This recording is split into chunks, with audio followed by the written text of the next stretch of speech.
हो गया जी। बिस्मिल्लाहिर्रहमानिर्रहीम। अस्सलाम वालेकुम स्टूडेंट्स। उम्मीद करता हूँ सब खैरियत से होंगे। चलें, आज का हमारा टॉपिक है साउंड की रिफ्लेक्शन। रिफ्लेक्शन आपको पहले पढ़ाया गया है, बताया गया है कि जब भी कोई वेव किसी एक मीडियम से सफ़र करके दूसरे मीडियम की सतह से जाके टकराती है तो टकरा के वापस पहले मीडियम में लौट आती है। इस अमल को क्या कहते हैं? रिफ्लेक्शन कहते हैं। ये हमने पिछले ट्रिपल नेक वाले में पढ़ा था, है कि नहीं? तो यहाँ पे भी ऐसे ही होगा कि आवाज़ किसी एक मीडियम से सफ़र करके जाए और दूसरे मीडियम की सतह से टकरा के वापस आपको सुनाई दे। तो आप ये समझ जाएं कि आवाज़ जा रही है और टकरा के आ रही है, तो यहाँ पे क्या हो रही है? रिफ्लेक्शन हो रही है। क्या हो रही है? रिफ्लेक्शन। समझ आ रही कि नहीं?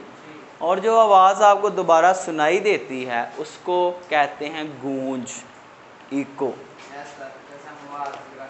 ठीक, जैसे आप पहाड़ के ऊपर खड़े होकर जाके बोलें असलम, तो आगे से आवाज़ आती है असलम असलम असलम, है कि नहीं? तो बार बार आवाज़ आती है असलम असलम असलम, इस तरह से। ठीक है जी। तो ये वहाँ पे पहाड़ों के ऊपर क्या हो रहा है जहाँ आप जाके कर रहे हैं, अगर पहाड़ पे आप जाएं, रिफ्लेक्शन हो रही है। क्लियर हो गया जी? और बाज़ औक़ात ऐसे होता है कि आपको एक ही आवाज़ बार बार सुनाई देती है, उसका ये कतई मकसद नहीं कि वहाँ कोई जिन्न है, वहाँ रिफ्लेक्शन हो रही है साउंड की। कि अगर मैं बोल रहा हूँ तो बेटा इधर साउंड की मल्टीपल रिफ्लेक्शंस, एक से ज़्यादा रिफ्लेक्शंस होने की वजह से आपको वही आवाज़ बार बार सुनाई देती है। इसका क्या मतलब कि मैं बोला तो आवाज़ इस दीवार से भी रिफ्लेक्शन करके आएगी, इससे भी आएगी, तो इधर वाली हो सकता है आपको पहले सुनाई दे, इधर वाली बाद में सुनाई दे, उधर से भी आएगी, ऊपर से भी आएगी। इसको कहते हैं मल्टीपल रिफ्लेक्शंस, एक से ज़्यादा बार रिफ्लेक्शंस होना। अंडरस्टैंड? तो बहुत आसान कि साउंड का एक मीडियम से सफ़र करके जाना और दूसरे मीडियम की सतह पर टकरा के वापस आपको सुनाई देना, ये क्या कहलाता है? साउंड की रिफ्लेक्शन कहलाता है। क्लियर हो गया कि नहीं? अच्छा, मैं इसको ज़रा डिफ़ाइन कर देता हूँ, इंग्लिश में ही कर देता हूँ, उर्दू में मेरे पास अल्फाज नहीं है। व्हेन साउंड इज़ इंसिडेंट, गिराई जाती है, on the surface of a medium, जब साउंड को किसी और मीडियम की सतह के ऊपर गिराया जाता है, इट बाउंसेस बैक, ये वापस लौट आती है, इनटू फर्स्ट मीडियम, पहले मीडियम में। क्लियर हो गया कि नहीं? तो ये जो फिनोमिना है, दिस फिनोमिना, ये जो अमल है, इज कॉल्ड, ये क्या कहलाता है? रिफ्लेक्शन ऑफ साउंड कहलाता है। साउंड की रिफ्लेक्शन कहलाता है। अंडरस्टैंड जी? अच्छा जी। तो कभी कभार उर्दू लिख लेते हैं, कभी इंग्लिश लिख लेते हैं, क्योंकि हम पाकिस्तानी हैं, हमारी एक ज़ुबान तो हमने रखी हुई नहीं। ठीक है, यहाँ तो सारा उर्दू में ही पढ़ लेते, सारा निज़ाम ही तालीम का उर्दू में रखा जाता, यहाँ फिर सारा इंग्लिश में करते हैं, हमें बताओ। चलें, बहरहाल तो ये हमारे पास बन गया साउंड। अच्छा, इसके बाद दूसरी चीज़ कि अगर कोई बंदा बोल रहा है या कोई सोर्स है साउंड का जहाँ से आवाज़ निकल रही है, ये कोई सोर्स है जहाँ से आवाज़ पैदा हो रही है, कोई ज़रिया है आवाज़ पैदा होने जी, घंटी कह लें, कोई और चीज़, ढोल कह लें, जो मर्ज़ी कह लें, जिससे आवाज़ पैदा हो रही। अच्छा, वही जो आवाज़ इससे जा रही है वही आवाज़ आपने दोबारा सुननी है, गूंज आपने दोबारा सुननी है। अब वो गूंज सुनने के लिए कितने फासले पे दूसरे मीडियम को रखा जाए कि जिससे आवाज़ ने टकरा के वापस आना है, कि आवाज़ जाएगी, यहाँ से आवाज़ जाएगी और टकरा के वापस आएगी, तो ये दूसरा मीडियम कितने फासले पर रखा जाए? ये जो रुकावट है, ये मीडियम है कि आपको गूंज दोबारा से सुनाई दे। तो ये जो फासला है, कम से कम जो फासला गूंज सुनने के लिए, वो भी हम निकालें। देखें, हमारा जो दिमाग है, हमारे दिमाग में जो आवाज़ का एहसास है, कोई भी मैं आपके सामने बोला हूँ तो वो आवाज़ आप कितनी देर तक सुन सकते हैं। हमारे दिमाग की ये एबिलिटी है कि वो सिर्फ 0.1 सेकंड तक, 1 सेकंड के 10वें हिस्से तक ही सिर्फ उस आवाज़ को सुन सकता है। उसके बाद हमें वो आवाज़ सुनाई नहीं देती। क्लियर हो गया जी? अच्छा, अगर हम ये फ़र्ज़ कर लें कि पीछे मैंने पढ़ाया था कि साउंड की जो स्पीड है, बल्कि आगे शायद पढ़ाऊँगा, तो आम हालात में, आम कंडीशंस में साउंड की स्पीड 340 मीटर पर सेकंड, कि अगर हम फ़र्ज़ कर लें कि साउंड इतनी स्पीड से सफ़र कर रही है, हवा में साउंड की जो स्पीड है वो इतनी होती है। क्लियर हो गया जी? स्टैंडर्ड कंडीशंस के ऊपर। अब अगर इतनी स्पीड से जा रही है, इतने टाइम में हमें वो सुनाई दे रही है, तो हम ये निकाल सकते हैं कि अगर आवाज़ को इतनी स्पीड से भेजा जाए और इतने टाइम में आवाज़ कितना फ़ासला तय करेगी, तो टोटल फासला किसके बराबर होता है? v क्रॉस t के। क्लियर हो गया जी? अच्छा जी, तो v तो हमारे पास है इधर 340 है, ऐसे ही है ना।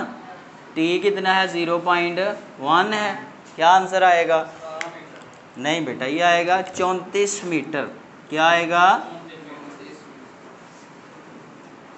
यानी कि इतने टाइम में, इतनी स्पीड के साथ आपकी जो आवाज़ है वो यहाँ से चली है, 34 मीटर तक का फासला तय कर रही है। कितना फासला तय कर रही है? 0.1 सेकंड में। अब हमें उसी आवाज़ को आगे भेजने की बजाय क्या करना है? दोबारा से सुनना है। तो हम क्या करेंगे? अब ये इतने टाइम में इतना अगर फासला तय कर रही है, तो उसके सेंटर में, दरमियान में हम क्या करेंगे? एक रुकावट रख देंगे। वही आवाज़ अब सेंटर करें, दरमियान करें, 34 का कितना बनता है? 17 मीटर बनता है ना। ये जहाँ से आवाज़ पैदा हो रही है, अगर उससे 17 मीटर के फासले पर अगर आप कोई रुकावट रख दें, तो वही आवाज़ उसने आगे जाना था, वो टकरा के किधर आ जाएगी? वापस आ जाएगी और आपको सुनाई देगी। तो आप कह सकते हैं कि गूंज सुनने के लिए, गूंज सुनने के लिए कम से कम फासला 17, कम से कम फासले पर कम से कम फासला 17 मीटर है, जिस पर रुकावट को रखा जाएगा। क्लियर हो गया जी? ये जो रुकावट है जिससे आवाज़ ने टकरा के वापस आना है, वो कितने फासले पर रखनी चाहिए? 17 मीटर के फासले पर। फिर हमें दोबारा से वो गूंज, वो आवाज़ सुनाई देगी। अगर ज़्यादा तेज़ बोलें तो स्पीड तो बेटा वो उसका ये मतलब नहीं कि ज़्यादा तेज़ बोल रहे हैं, उसका ये मतलब है जब आप ज़्यादा तेज़ बोल रहे हैं तो आप ज़्यादा फ्रिक्वेंसी की वेव पैदा कर रहे हैं, स्पीड उतनी ही रहेगी। कम बोल रहे हैं तो वो फ्रिक्वेंसी कम हो जाएगी, स्पीड वही रहेगी। क्लियर हो गया? टाइम भी उसको उतना ही लगेगा। ठीक है, वो उसका और चीज़ है, वो इंटेंसिटी वो और चीज़। बहरहाल तो ये आपने 2 पॉइंट जो मैंने बताए हैं याद रखने हैं। क्लियर हो गया जी? अच्छा, इसके अलावा एक MCQ भी आया हुआ था, तो यहाँ से आपने बस रिफ्लेक्शन की तारीफ़ करनी है, बाकी मैं बताता हूँ।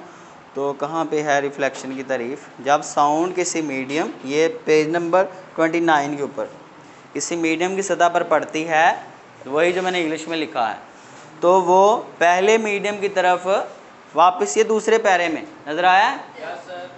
पहली 1.5 लाइन। इस अमल को साउंड की रिफ्लेक्शन या गूंज कहते हैं। नीचे अंडरलाइन करें इसी लाइन में। हमारे दिमाग में साउंड का एहसास कितने सेकंड तक रहता है? 0.1 सेकंड तक। ये MCQ याद रखना है। और अगर इतनी स्पीड से साउंड मूव करेगा 340 की स्पीड से, तो नीचे आखिर एंड से तीसरी लाइन कितना फासला तय करेगा साउंड? 34 मीटर। उससे आगे देखें, सबसे आखिरी लाइन सरगर्मी से ऊपर कह रहा है, लिहाजा सेकंड लाइन, लिहाजा गूंज को वाज़िया तौर पर सुनने के लिए रुकावट का साउंड के मंबा यानी कि साउंड के सोर्स से कम अज़ कम फासला उस फासले से आधा यानी कि 17 मीटर होना चाहिए। समझ आ रही है कि नहीं? ठीक है, ठीक है बेटा। ये देखें, इसका मतलब ऐसे सुने इधर, अगर 1 लीटर में आपकी गाड़ी नारोवाल जा सकती है और आप चाहते हैं उसी लीटर में आपने जाके वापस भी आना है, तो फिर आपको नारोवाल की बजाय उससे पिछले किसी स्टेशन पे आधे फासले से वापस आना पड़ेगा ना, फिर ही आप वापस पहुंचेंगे। अंडरस्टैंड करेंगे बात को? अच्छा जी। इस तरह मैं एक कहानी कहीं पढ़ा था, उसको बड़ा उसमें मोटिवेशन थी कि एक बादशाह ने ऐलान किया, ये बेटा हमारे इधर लालच है, हवस है चीज़ों की, मैं वो आपके सामने एक्सप्लेन करने लगा हूँ। बादशाह ने कहा कि भाई मैं आज मैं ऐलान करता हूँ कि जो बंदा जहाँ तक ज़मीन को घेर लेगा कि गया और गोल दायरा बना के जिस ज़मीन तक वापस आ जाएगा वो ज़मीन उसकी हो जाएगी। अच्छा, एक बंदा था, वो कहता है अच्छा जी मैं ऐसे करता हूँ, मैं करता हूँ। वो निकला, थोड़ा सा चला, उसने कहा चलें और चल लेता हूँ, अभी शाम बहुत लेट होनी, शाम तक वापस आना। और चला, उसको आगे जाके कोई और खेत पसंद आया, कहता चलो ये भी कवर कर लेता हूँ। और आगे चला और उसको खेत शेत बाग बूग पसंद है, कहता चलो ये भी कवर कर लेता हूँ। फिर आगे पहाड़ शहाड़, चलो ये भी कर लेता हूँ। वो 1-2 बज गया, कहता अच्छा अब वापस जाना चाहिए। कहता नहीं, थोड़ा उसका वापस जाने का दिल किया, आगे उसको और कोई प्यारी सी चीज़ नज़र आ गई, कहता ये भी कवर कर लेता हूँ। अब वो लालच बढ़ता गया। ऐसे ही हमारे वहाँ होता है कि हमें अल्लाह एक चीज़ से नवाजता है लेकिन हम उस पर शुक्र उसका अदा, लालच बढ़ता जाता है, हम कहते हैं नहीं और अभी भी राज़ी नहीं होते। अब वो ऐसे करते करते इतनी बड़ी ज़मीन तक वो पहुँच गया कि वापस जब वो चलने लगा तो वापस वो ना पहुँचा, क्योंकि वापस गोल दायरा लगा के वापस भी तो आना था। अब वापस शाम से पहले पहले आना था। अब इतना लालच था कि इतनी दूर तक वो चला गया कि वापस आना मुमकिन है, तो उसको कुछ भी ना मिला। वापस आता तो बादशाह ने उसको कुछ देना था ना शाम तक, तो वापस ही ना आया, तो यानी कि उसने अपना वो मौका गंवा दिया। ठीक, ये बात है बेटा कि लालच इंसान को अंधा कर देता है। तो ये यहाँ से वापस आने की बात से चल पड़ी है बात। ठीक, नहीं मर क्यों गया, उसने अपना मौका गंवा दिया ना, जो उसको इनाम मिलना था। ठीक है, अच्छा इसके बाद नेक्स्ट हमारे पास ये सरगर्मी 11 शरीय 3, इसको रहने दें आप। आगे हमारे पास है साउंड की स्पीड। क्या है ये? पहले पढ़ा तो नहीं हमने, साउंड की स्पीड। चलें जी, अब देखिए हमारे पास साउंड की स्पीड, इससे क्या मुराद है कि अगर आवाज़ को कहीं से गुजारा जाए तो कितनी तेज़ जाती है, कितनी स्पीड से जाती है, ये अभी हमने पढ़ना है। क्लियर हो गया जी? तो स्पीड ऑफ साउंड,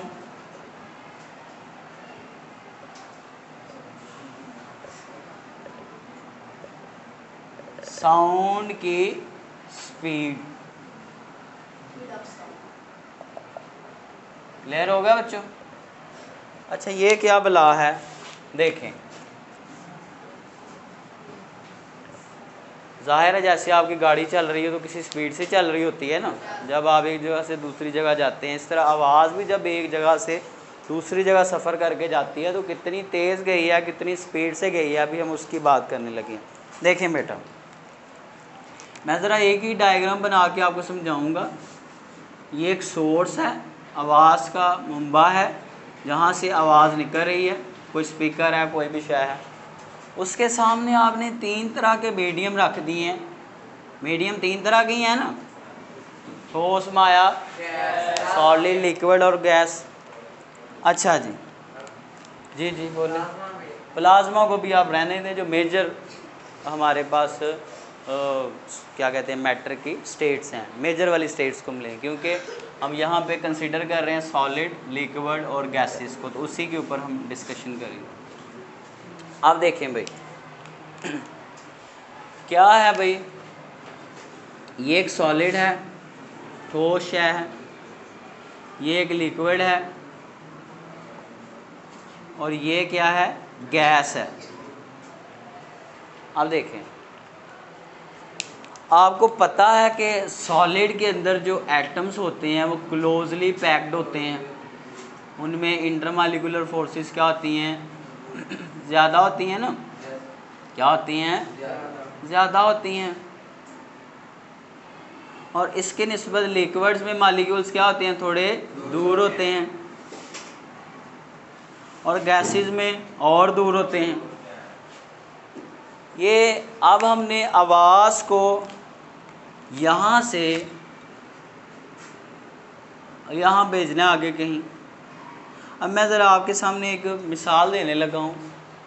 ये समझ लें कोई चीज़ है, एनर्जी एक चीज़ है, जैसे उसको एक जगह से आपने दूसरी जगह मुंतकिल करना है। ये 3 खाने हैं, यहाँ बंदे ज़्यादा हैं काम करने वाले, यहाँ काम करने वाले बंदे कम हैं, यहाँ और कम हैं, तो सबसे ज़्यादा काम कौन जल्दी करेगा, ऊपर वाला करेगा, है कि नहीं।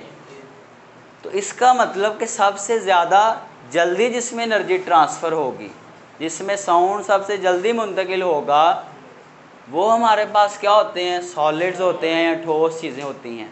तो सबसे ज़्यादा जो स्पीड है साउंड की वो किस में है बेटा, सॉलिड्स में है।